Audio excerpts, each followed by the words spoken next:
चलिए, आज की क्लास में हम लोग देखेंगे 11th क्लास बायोलॉजी का 11वां चैप्टर है रेस्पायरेशन इन प्लांट, पादपों में श्वसन। जिस प्रकार से प्राणियों में कार्बोहाइड्रेट, प्रोटीन, फैट इत्यादि को तोड़ने के लिए, उसे ऊर्जा प्राप्त करने के लिए ऑक्सीजन की जरूरत पड़ती है, उसी प्रकार पादपों में भी है ना, वो जो प्रकाश संश्लेषण की प्रक्रिया के द्वारा ग्लूकोज का निर्माण होता है। हम लोग देखे हैं लास्ट चैप्टर को, उसी को पढ़ रहे थे, फोटोसिंथेसिस था। उस ग्लूकोज को तोड़ने के लिए ऑक्सीजन की जरूरत पड़ती है, तब उससे जो ऊर्जा प्राप्त होता है, उससे उसका उपयोग करके पेड़ पौधों में क्या होता है, वृद्धि होता है। तो रेस्पायरेशन इन प्लांट, पादपों में श्वसन। डिफिनेशन देखते हैं इसका। Respiration in plants are the process by which plant utilise atmospheric oxygen to oxidise respiratory substrate. Respiratory substrate like protein, carbohydrate, fat इत्यादि। रेस्पायरेशन या श्वसन वह प्रक्रिया है जिसके द्वारा पेड़ पौधे वातावरण से ऑक्सीजन को लेकर के कार्बोहाइड्रेट, प्रोटीन, फैट को ऑक्सीकृत कर ऊर्जा बनाने का काम करता है ना। तो ये जनरली हम लोगों के भोजन में क्या होता है, कार्बोहाइड्रेट, प्रोटीन और फैट होता है। कार्बोहाइड्रेट, प्रोटीन और फैट होता है, तो उसको तोड़ा जाता है और उससे एनर्जी जो प्राप्त होता है, तो उसका फिर विभिन्न कामों में उसका उपयोग किया जाता है। तो बस सिंपल यही है, रेस्पायरेशन वह प्रक्रिया है जिसके द्वारा वातावरण से ऑक्सीजन को ग्रहण कर हमारे शरीर में जो रेस्पायरेटरी सबस्ट्रेट है, कार्बोहाइड्रेट, प्रोटीन, फैट इत्यादि, उसको तोड़कर उसे एनर्जी निकाला जाता है, उसी को रेस्पायरेशन कहते हैं। तो रेस्पायरेशन इन एनिमल और रेस्पायरेशन इन प्लांट, दोनों में थोड़ा सा डिफरेंस अलग अलग होता है। तो परिभाषा याद रखना, respiration in plants are the process by which plant utilise atmospheric oxygen to oxidise respiratory substrate like protein, carbohydrate and fat etc। अब ये क्वेश्चन उठता है कि क्या एनिमल की तरह पादपों में भी श्वसन होता है? तो इनडायरेक्टली इसका सवाल आता है, यस होता है ना। कार्बोहाइड्रेट वगैरह को तोड़ने के लिए, एनर्जी प्राप्त करने के लिए उसमें भी श्वसन होता है। हम लोगों की तरह इस प्रकार से रेस्पायरेटरी ऑर्गन जो हम लोगों में एनिमल में है, उस प्रकार से तो ऑर्गन नहीं पाया जाता है, लेकिन वहाँ पत्तियों में पाया जाता है स्टोमेटा, जिसके द्वारा गैसों का एक्सचेंज होता है। स्टेम में पाया जाता है लेंटिसेल्स, स्मॉल पोर होता है जिसके द्वारा गैसों का एक्सचेंज होता है, तो वहाँ उस प्रकार से होता है। प्लस वहाँ रेस्पायरेटरी ऑर्गन क्यों नहीं है? क्योंकि सभी ऑर्गन, स्टेम, रूट, लीफ, सभी अपना अपना रेस्पायरेशन खुद कर लेते हैं, इसलिए वहाँ कोई खास रेस्पायरेटरी ऑर्गन हम लोगों की तरह, एनिमल की तरह नहीं पाया जाता है। सभी अंग अपना अपना खुद रेस्पायरेशन कर लेते हैं। रेस्पायरेशन पेड़ पौधों में होता है ना, उसी को पढ़ने जा रहे हैं हम लोग। तो जैसे फोटोसिंथेसिस में हम लोग देखे थे, carbon dioxide, chlorophyll, water, CO2 ये सब मिल करके क्या बनाता है, ग्लूकोज का निर्माण हो रहा था। तो रेस्पायरेशन में उसका उल्टा हो जाता है। यहाँ पर ग्लूकोज बना हुआ है, इसको तोड़ा जाएगा है ना, ऑक्सीजन की मदद से। इसको ऑक्सीकरण कहते हैं, इसको ऑक्सीकरण कहा जाता है। ऑक्सीजन की मदद से इसको तोड़ा जाएगा, 6 CO2 + 6 H2, और जो एनर्जी प्राप्त होगा उसी एनर्जी से क्या होता है, वृद्धि होता है, और विभिन्न काम के लिए हम लोग उसी एनर्जी की मदद से हम लोग विभिन्न काम कर सकते हैं। जीवों में जनन होता है, गमन होता है, इवन सांस भी लेना, उसमें भी थोड़ा सा एनर्जी लग रहा है। तो ये सब एनर्जी का इस्तेमाल वहाँ पर होता है।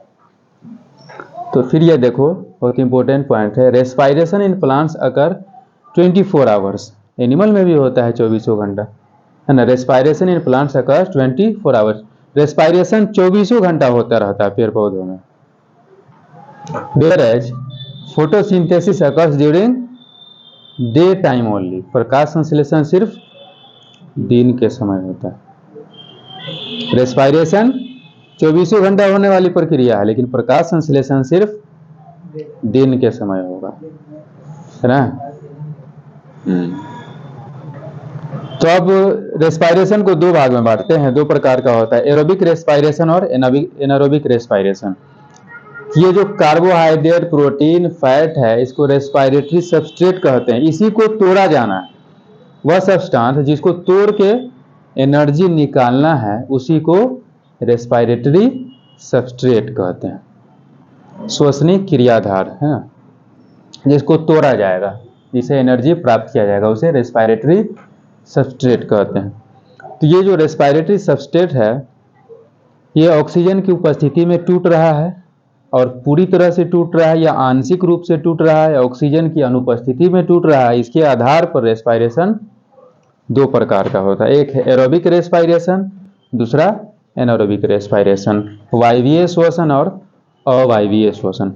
तो यहाँ देखो क्या है परिभाषा इसका, complete break down of respiratory substrate in presence of oxygen is called aerobic respiration. ये जो रेस्पायरेटरी सबस्ट्रेट है, प्रोटीन, कार्बोहाइड्रेट, फैट इत्यादि, इसको ऑक्सीजन की उपस्थिति में पूरी तरह से तोड़ दिया जाएगा, है ना, तो इसको एरोबिक रेस्पायरेशन कहते हैं।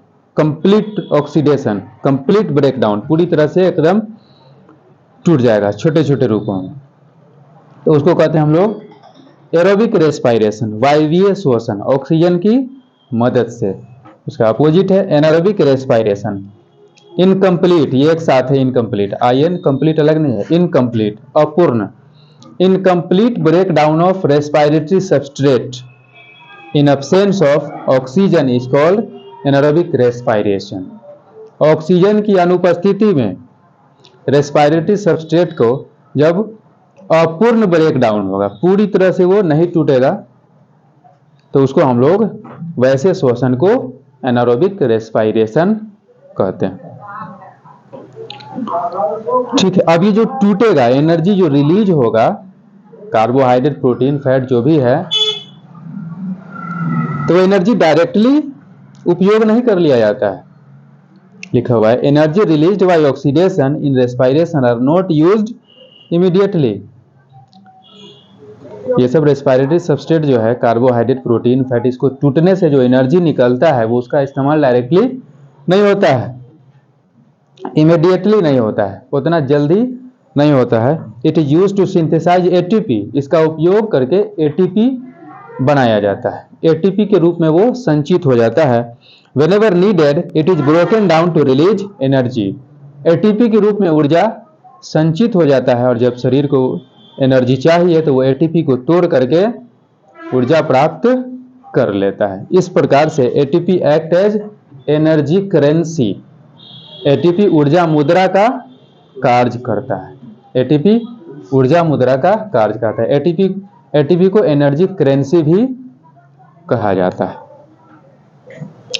है ना। तो सिंपल भाषा में समझो, रेस्पायरेशन वह प्रक्रिया है जिसके द्वारा पेड़ पौधे या एनिमल वातावरण से ऑक्सीजन को लेकर के